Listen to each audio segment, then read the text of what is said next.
It is now my distinct honor and, in fact, a privilege for me to introduce a good friend. He has been the MDOT director now for just over a year. He has brought to that position years and years of experience, working his way up through the various divisions and organizations within that massive transportation agency. It is good now, finally, having watched this process in Lansing for 33 years, to say, you know what, there's a real adult in charge, and he's a real skilled guy. And he's a transportation person through and through. And he's also my very good friend. Kirk Steudle is born and raised in Michigan. He attended Lawrence Tech University in Southfield, Metro Detroit. Worked his way up through the MDOT system. As I said, was named director back about just over a year ago. He's here today to do two things. Number one, talk to us here right now and tell us about what MDOT has been working on in terms of a subject near and dear to a lot of our hearts, and that's context-sensitive design when it comes to road projects and bridge projects and surface streets. MDOT is very much involved in that. They do have a passion and a conviction for that, and we're going to take that out this afternoon, take it for a test drive, and see where we wind up with it. And then after his presentation, we will break. We will reassemble again in a number of different breakout sessions. One of those is going to focus on context-sensitive design. We'll have a number of panelists. Kirk is going to be one of those folks. And so it should be a good airing of what is a very hot topic, certainly in this area. So right now, ladies and gentlemen, it is, as I said, my honor and a deep privilege to introduce a very good friend. Our Michigan Transportation Director, please join me in welcoming Mr. Kirk Steudle.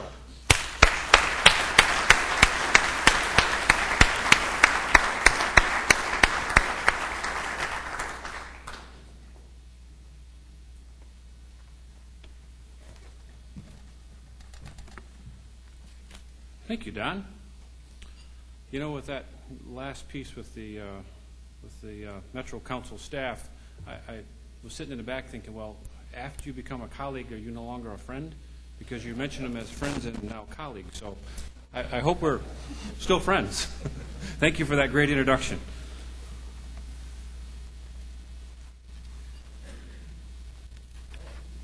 There it goes. We're all set. Well, it's my honor to be here today, and it's a beautiful day in West Michigan. It's a beautiful day all over Michigan today. I was talking with some friends in Traverse City, in the Traverse City office, and they said, boy, if you were lucky enough to have booked your week of vacation this week in Traverse City, good for you. Now, I've been to Traverse City in early June, at times when it's been 50, so. But it's a great day in Michigan, wonderful weather outside. It's one of the days like today is, I think, why all of us live here. This is a great place. We forget about those days in February, right? Yeah, or even some of those days in August, right? But I want to talk about two things today. Don mentioned context-sensitive design, or what we refer to it in the Department of Transportation as context-sensitive solutions. It's not just design, it's much bigger than that. And then there's a little piece at the end about funding. Where's the funding? Because all this stuff takes money. And I won't dwell on that too much, and I'll give a couple examples of where slices and chunks of our money go. But first I want to start with the context-sensitive solution piece. And the backdrop is our mission statement. And whether I'm talking to our own MDOT staff or I'm talking to other groups, community groups, or groups such as yourself, I like to remind people, why are we here? 100 years ago, the Department of Transportation was created to manage a road network, manage a transportation network. It changed throughout the years to include all modes of transportation. But our mission is really quite simple. It's to provide the highest quality, integrated transportation services. And the word integrated just got added about 2 years ago. Before it used to just be transportation services, for two reasons. And these are the two that we really harp upon within the department. It's for economic benefit or improved quality of life. If we're doing things that don't help the economy or help somebody's way of life, then we shouldn't be doing them. And there are things that we have stopped doing because we've looked at it and said that's really not a core piece that fits our mission.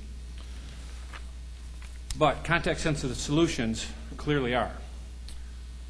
That fits well into the quality of life piece, but it also fits into the economic development piece.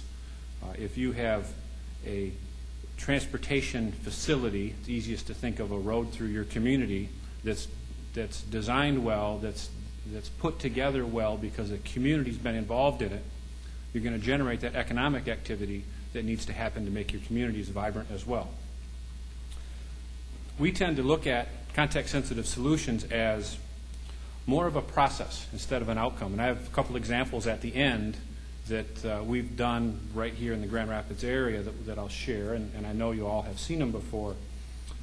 Here's the definition, and I'm not going to read the definition, but it's much larger than what you see at the very end. It's the process along the way and how we do that makes it valuable. Now, the word context. And we start every project and we say, what's the context of this project? Well, context really means what's the sense of place? So you start by asking a few questions. Where are you? And what are the physical, environmental, and cultural characteristics that comprise the area that you're working in? That's the first one. Second one, what are the qualities and the values that contribute to the fabric of your community or the region or the surrounding area, wherever you're doing this? Remember, when I'm talking to MDOT staff, that's people in 83 counties that are very diverse across this entire state. So you have to look at what's there. Are there historic landmarks? Is there a historic downtown? Is the community shaping itself for a future vision? You have to begin with those kind of questions in mind. So in order to get good transportation systems and decisions, you must understand who the users are, what kind of facility they would like in their community, and then provide the project solutions that are safe, effective, and affordable in the end. Now, is there a motivation to use context-sensitive solutions? Well, our old way of designing projects, and frankly, the way that is done in many states across this country still, are decide, design, defend, delay, and redesign. There's examples of that in every 50 state, every state. We at the Department of Transportation in Michigan have really stretched out in front of a lot of our colleagues across the country and said, really, it's probably easier if we listen first, then we design it, and then we build it. Cuts out a whole lot of extra steps, cuts out that redesign, saves us a lot of money in the end. And frankly, in the end, we have a project that everybody had input into and everybody likes. In the end, you have every single person that had anything to do with that project say, I did that. And maybe they had one small piece of it, but you get that individual ownership, which is really what you need. And through that process, there's a whole bunch of alternatives that are being analyzed, whether they're the big formal analysis, the big formal alternatives. We're going to put the road over here, or what are we going to do with the airport runway, or what's the design of the terminal look like? All those alternatives, but there's also little ones as well, like what is this driveway? Where does this driveway fit? And the gentleman that owns the party store right next to, they use that on a daily basis. How do they use that particular facility? Do they use that driveway? Does the traffic engineer wants to limit it, shorten it? But how is it being used, and how is it going to be used in the future? That's a very small analysis that happens that's not in the big, broader scheme of things. Really what we're talking about is stakeholder engagement. How do you pull people into that whole discussion? A lot of times somebody from MDOT shows up, and as my friend and colleague Margaret Baroness in the back, who is our expert in context-sensitive solutions, told me on the way, MDOT shows up and everybody says, well, you guys have already figured out what you want to do anyways. We're still back in that top mode. And really what we're trying to do is engage the community so we can get to those alternatives. So it begins with a dialogue with the community leaders and the interested parties. We currently have a team in place that works on developing the tools and the guidelines to facilitate that stakeholder engagement process as part of a larger context-sensitive solution process. They seek ways to not only identify the stakeholders, but capture and keep their attention. All of you have been to a meeting where you've gone to the first meeting and you've heard somebody talk, and they say, well, this is what we're going to do, and then you watch the actions, and the actions don't really follow with what they said they were going to do. Then they come to the next meeting and they say, well, we're going to do this, and you realize that, well, that's not what they said the last time, or that's not what they're doing. So there was a lot of talking but not a lot of action. So on our part, we've got to make sure that our action follows our words. We say we're going to do something, we have to follow up. It can't just be, we're here to listen and we already have our mind made up and we're going to do what we want. This boils down to a two-way communication. Because it's one thing for somebody to say, here's what we're going to do, and somebody to tell you back, but you've got to have that dialogue. What's important? And in the end, what do you want this to look like? Now, there also is some institutional fear, I'll tell you, within the Department of Transportation. I can talk specifically about Michigan, but it's anywhere across the country. Well, gee, as soon as you turn over that whole decision-making process, you're going to lose complete control over it, and they're going to come up with something that you can't build, and you can't fund, and you can't do. Well, I firmly believe, and the Department of Transportation leadership believes, that you can do that. There's parameters to the decision. If the group comes up with a decision that is unbuildable because it's unfundable, then it really isn't a viable alternative.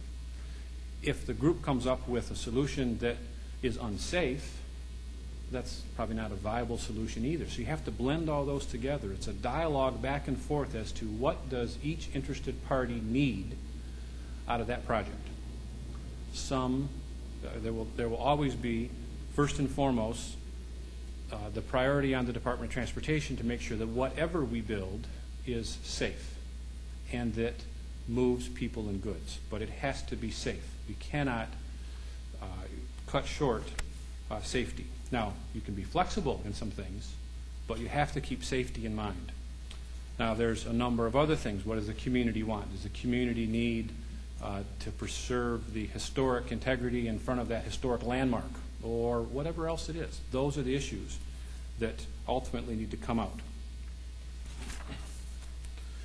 This graphic illustrates why it's critical to the context-sensitive solution process to have stakeholder engagement very early in the process, and as that project framework is being developed.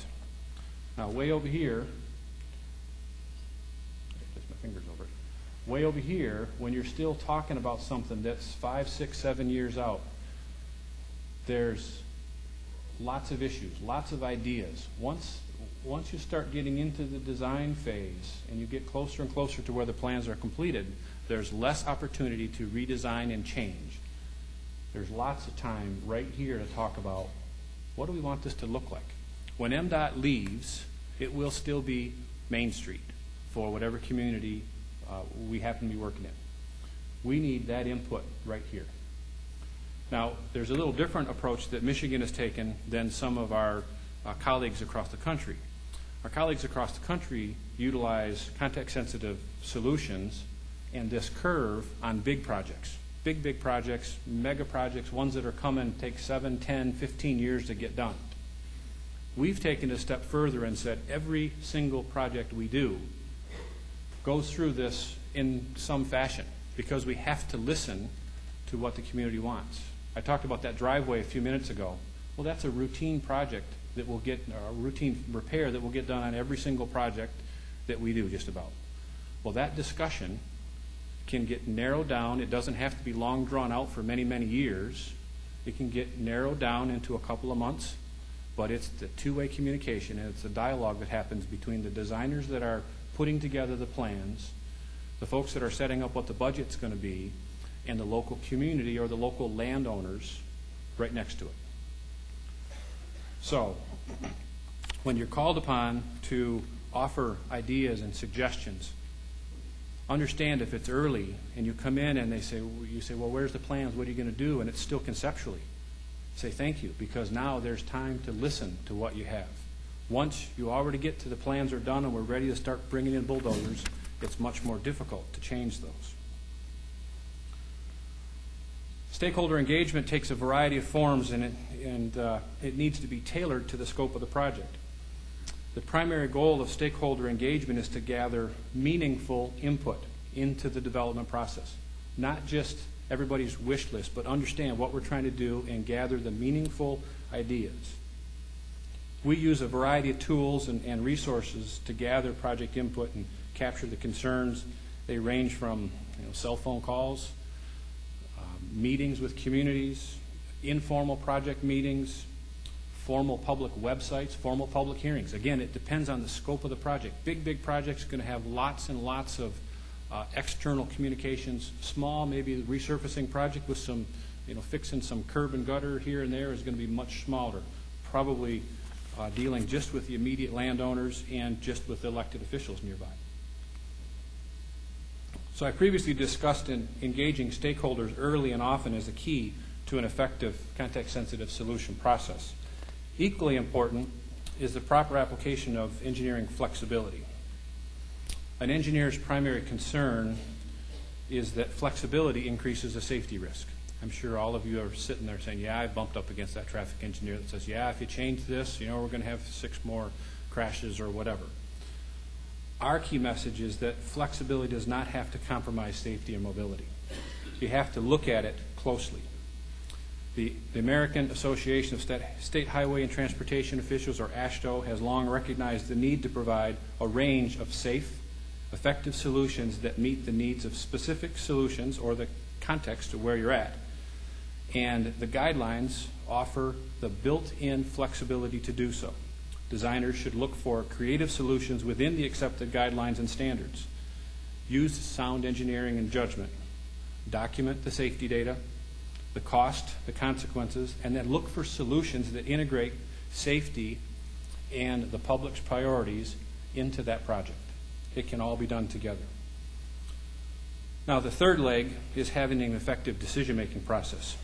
It's all about making informed decisions. Gaining stakeholder input into these choices leads to more effective decisions. We need to obey the law, do the right thing for the environment, and respect the community values. MDOT's charged with making decisions that support the overall public good, reflect the needs of the users, and represent sound engineering judgment. So when we all go into this together, understanding what we're all trying to get out of this, we can come back with a solution that we are all proud of. We all understand. I don't think there's anybody in this room that says, I want to make something safe, or unsafe, I'm sorry. Yeah, everybody, right. Everybody in the room will say, I don't want to make an unsafe facility. Equally, there's not a safety engineer or a highway design engineer that says, I want to make something ugly. So let's figure out how we do this together. And I think we've proven that we can. Proven, in fact, I have 3 examples. This one I just passed on the way in today, I-96 at the 36th Street interchange. And as we were driving by, Margaret pointed out to me, she said, I've had people come up and say, is that little squiggly thing on there, is that context-sensitive solution? That's a context-sensitive design element. Yes, it is. But what it took to get here, the 10 years that it took to get here, is really, it's the process. That's the context-sensitive solution. It's the process that pulled everybody together that said, what do we want this to look like? Now, if we'd have built this interchange 15 years ago, anybody have any idea what it would look like? It wouldn't look like this.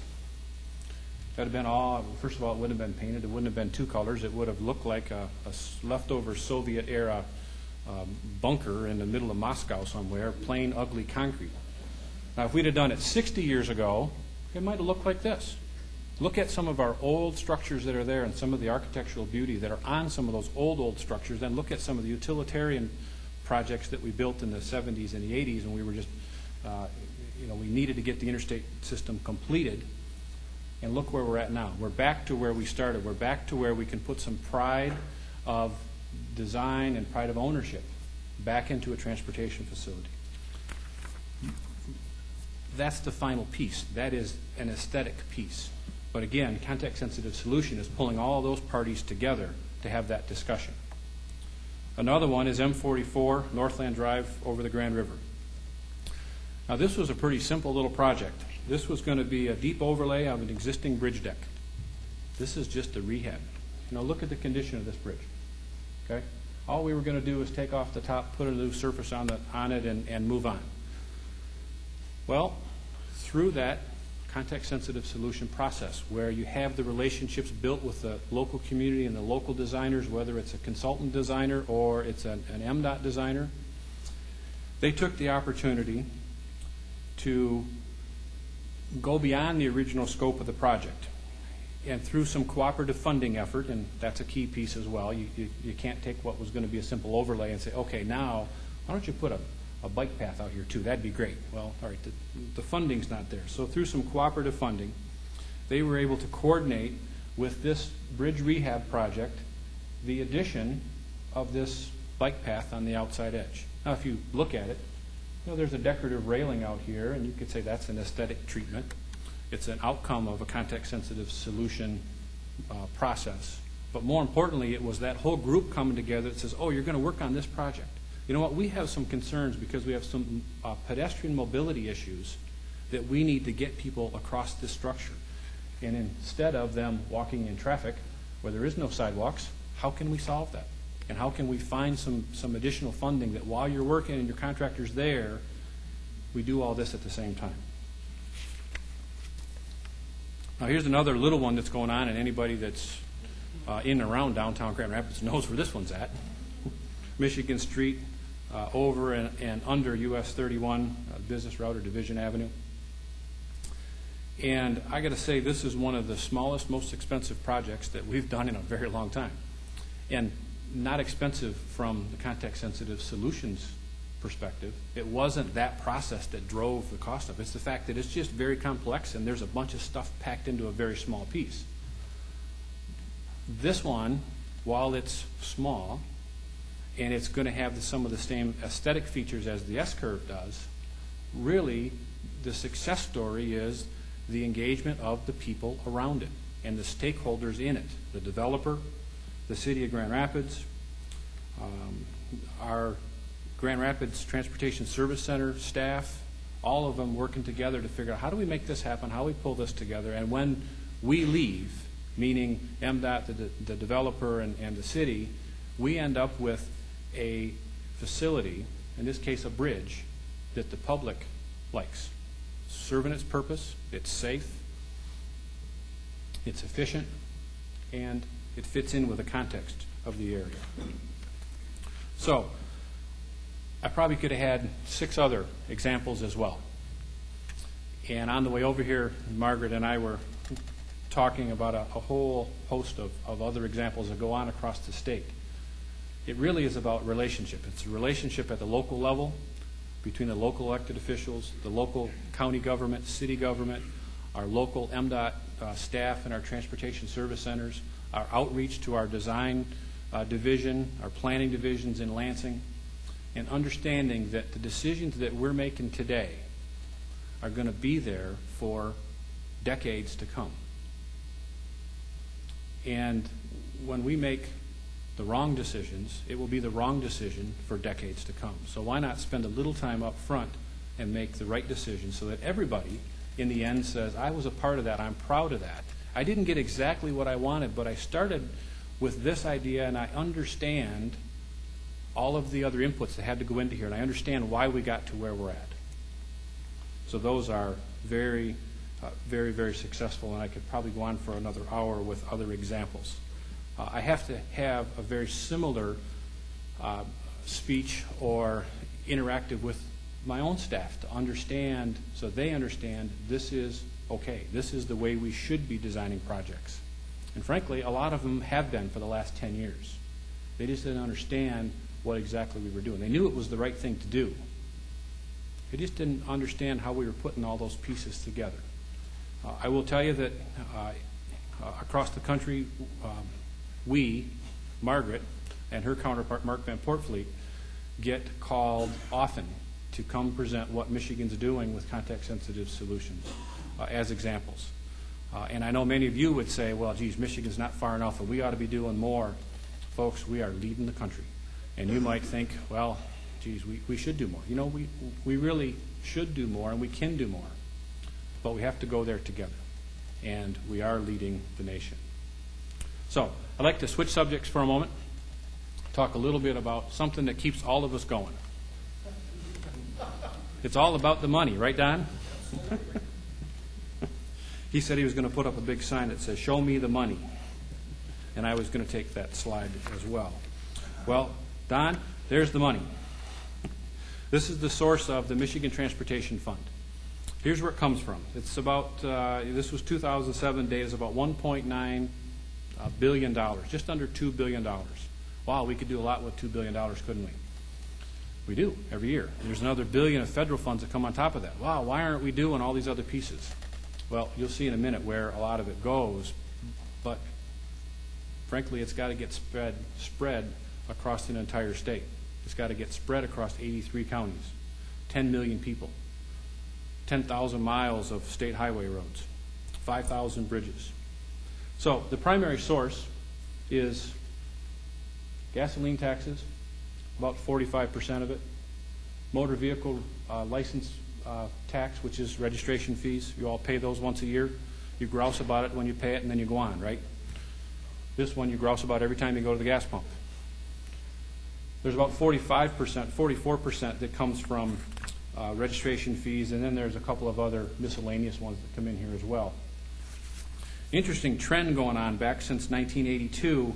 In 1982, 65% of the revenue that went to the Michigan Transportation Fund was generated by fuel taxes.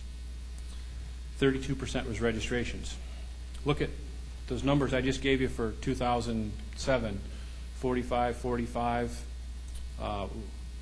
and then the other 10% coming from elsewhere. But look at the numbers: 52% from fuel tax, 45% from registration fees. Look what happens. It's projected out here in about 2012 that they're going to cross. And to the later part of this decade, where more revenue will come from registration fees than from fuel taxes. Well, some of you are asking, well, why is that? Well, and certainly it would change, and it did change back here in 1997 when there was an increase in registration fee or in fuel taxes. And it could change again if there was an increase in fuel taxes or registration fees. The number will change again. But on the current course, this is pretty much where we will end up. The reason is our registration fees are based on value of your vehicle. So each year, your vehicle's cost is worth a little bit less than it was the year before, but every couple of years you buy a new vehicle, and that new vehicle is worth more than the prior one you had. So your registration fee goes up. So in essence, a registration fee is indexed to the cost of inflation. Fuel taxes are flat. They are across the board. And it's a cents per gallon, period. It's not like the sales tax of 6%. It is fixed. So that's why this is on the general decline, and you can see back here there's this little bump up because the gas tax was raised in that year. Now, I also get lots of questions about, well, MDOT ought to just cut some more staff and you ought to be more efficient. So I always like to bring this to help defend the less than 2,900 people that work there, that we have done that a lot. Back here in 1994, there was just under 3,700 employees. Right now, we're under 2,900. And at the same time, this is our annual budget, our annual programs that go out the door, specifically on the highway side. And I can throw up the other pieces that deal with transit and aeronautics and the rest of it, but it's easy to just talk just about the highway piece. Last year was our largest construction program ever because a few things slipped from 2005 to 2006. But look at this, just about $1.6 billion investment every year into the transportation system with less and less employees, about 1,500 less than when we were back here in the $700 million range.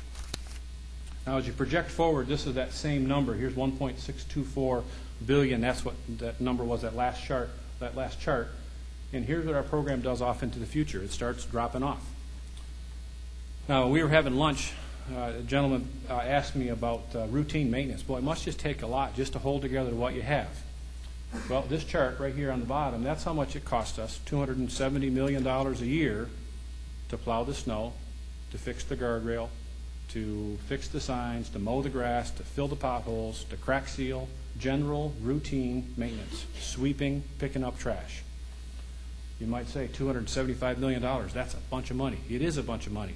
It's, again, spread over 83 counties, 10,000 miles of roads. This is the portion that deals with preserving the existing system, taking care of M44, taking care of M6, US 131, reconstructing it, rebuilding it. This is the capacity projects for new interchanges.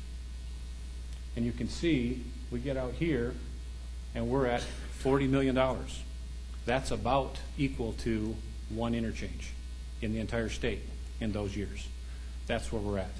That's what's coming. Now, putting all of our money into a preservation mode for the last 10 years, this is the condition of our roads. They've gotten better and better and better and better. I'm happy to say that this year we accomplished our goal of getting to 90% good roads by 2007. It's 2007, we hit 92%. Our challenge now is to keep it at 90%. But what you can see using the same formulas, the same methodology going forward, we're going to have a tough time holding it at 90% good. It starts dropping off again. The only way to cure that problem is to invest additional money in preservation to hold together to what we have. Whether it's your downtown, your main street, if it's M whatever, that's what it's geared towards. Bridges is another hot topic.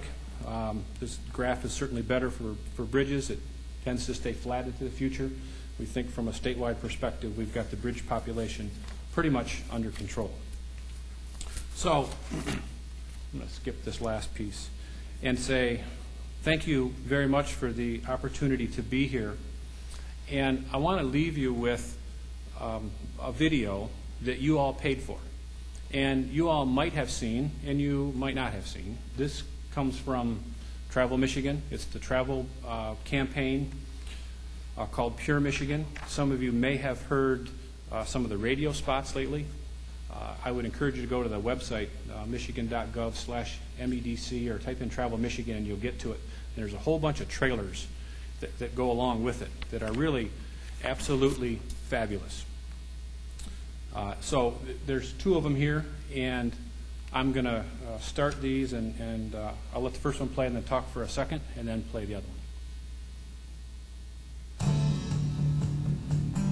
Oh, wrong video. Sorry, Jan. Looks like traffic is flowing smoothly and safely today. I set up the wrong video. And lives can be changed forever. We can only protect our workers. Okay, this is a work zone video. Owners really need to pay attention to the surroundings. My friend Christy was on her way to work, and she never Equally made it as home. important, Part of me probably died more that so. day, too. We can't bring her back, but with your help, terrible crashes can be avoided in the future.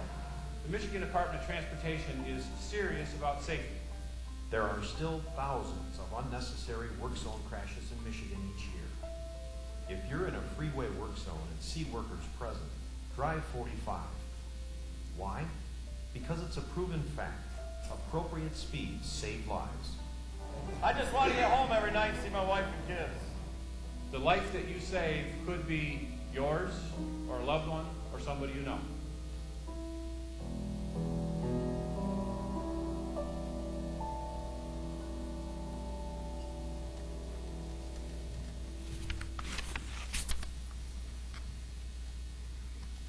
I forgot that I asked Jan to put the work zone video on the back instead of the Pure Michigan one. The little humor in the beginning because of mixing the videos, but I don't want to overshadow the message that's there. There are a number of work zones going on this year. You drive through one every day, I'm sure. Or maybe you walk through one because it's in your downtown. Please be careful. All of those folks are our fellow citizens, and they want to go home to their kids.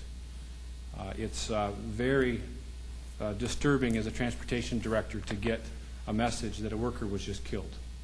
It's more disturbing when it's your own employee that's been killed. So please give some consideration to those folks as you drive through. Understand that they're just doing their job and you're driving through their office. Please think about it. Please look for them. Where you see them, slow down and drive 45. And as far as the other video, michigan.gov/MEDC, and you can get all of the Pure Michigan pieces, and I encourage you to go see those. Thank you very much.